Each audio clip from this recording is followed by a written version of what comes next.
19. stoljeće između ostalog i period velikih reformi u Osmanskom carstvu. Na putu ka modernizaciji carstva javlja se potreba za osnivanjem samostalnih ministarstava. Tako, na primjer, imamo Haridžije Nezareti, odnosno Ministarstvo za vanjske poslove.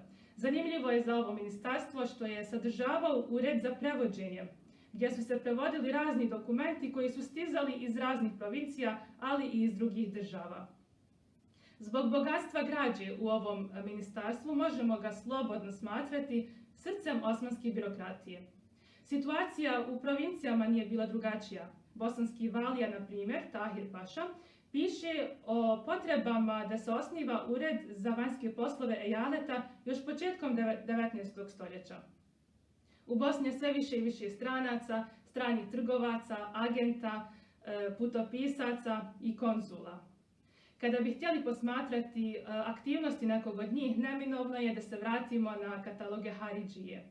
Na primjer, kada bi htjeli posmatrati aktivnosti britanskog konzula u Bosni, onda nam Osmanski arhiv nudi razne dimenzije iz te priče. Kako to?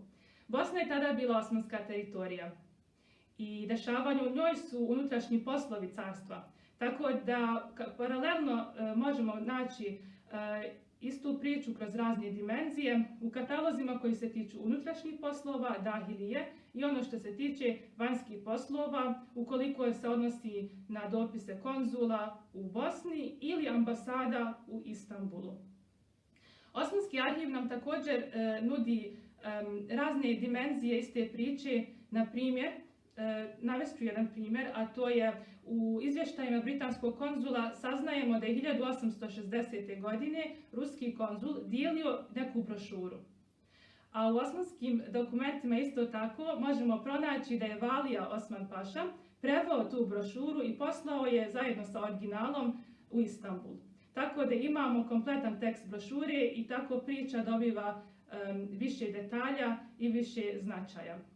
Ovo je samo jedan primjer u nizu kako Osmanski arhiv nudi razne detalje koji mogu obogatiti građu koju imamo što se tiče historije Bosne.